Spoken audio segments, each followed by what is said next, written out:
Hi friends, ಎಲ್ಲರಿಗೂ ನಮಸ್ಕಾರ. Welcome to ಅಮ್ಮನ ಕೈ ರುಚಿ. ಇವತ್ತು ನುಗ್ಗೆಕಾಯಿ ಸಾಂಬಾರು ಮಾಡುವ ವಿಧಾನವನ್ನು ತಿಳಿಯೋಣ. ಮೊದಲು 2-3 ನುಗ್ಗೆಕಾಯಿ, ಕುಂಬಳಕಾಯಿ, ದಪ್ಪ ಮೆಣಸಿನಕಾಯಿ, ಆಲೂಗೆಡ್ಡೆ, ಬದನೆಕಾಯಿ ಇಷ್ಟನ್ನು ಹೆಚ್ಚಿ ಇಟ್ಟುಕೊಳ್ಳಿ.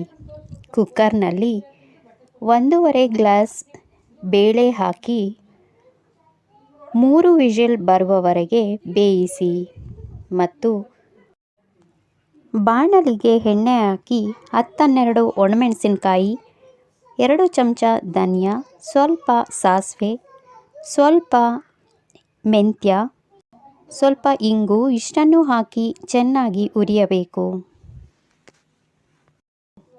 1 ಹೋಳು ತೆಂಗಿನಕಾಯಿಯನ್ನು ತುರಿದು ಚೆನ್ನಾಗಿ ಹುರಿಯಬೇಕು. ಈ ರೀತಿ ತೆಂಗಿನಕಾಯಿ ಒಣಮೆಣಸಿನಕಾಯಿ ಹುರಿದು ಸಾಂಬಾರು ಮಾಡುವುದರಿಂದ ರುಚಿ ಹೆಚ್ಚುತ್ತದೆ. ಒಣಮೆಣಸಿನಕಾಯಿ, ತೆಂಗಿನಕಾಯಿ ಇಷ್ಟನ್ನು ಚೆನ್ನಾಗಿ ರುಬ್ಬಬೇಕು. ನಂತರ ಬೇಯಿಸಿದ ಬೇಳೆಯಲ್ಲಿ ಹೆಚ್ಚಿದ ಬದನೆಕಾಯಿ, ಕುಂಬಳಕಾಯಿ, ಟೊಮೊಟೊ ಹಾಕಿ ಬೇಯಲು ಇಡಿ. ಇದಕ್ಕೆ ರುಬ್ಬಿದ ಮಿಶ್ರಣವನ್ನು ಹಾಕಿ ನಿಂಬೆಹಣ್ಣಿನ ಗಾತ್ರದಷ್ಟು ಹುಣಸೆ ರಸವನ್ನು ಹಾಕಿ ಕುದಿಯಲು ಇಡಿ.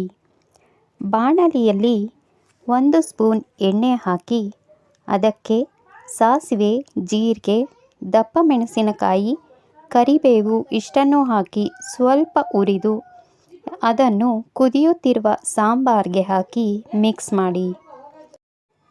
ಈಗ ಹುರಿದು ಪುಡಿ ಮಾಡಿದ ರುಚಿಯಾದ ನುಗ್ಗೆಕಾಯಿ ಸಾಂಬಾರು ರೆಡಿಯಾಗಿದೆ. ಈ ವಿಡಿಯೋ ನಿಮಗೆ ಇಷ್ಟವಾದರೆ ದಯವಿಟ್ಟು ಈ ಚಾನಲನ್ನು ಸಬ್ಸ್ಕ್ರೈಬ್ ಮಾಡಿ.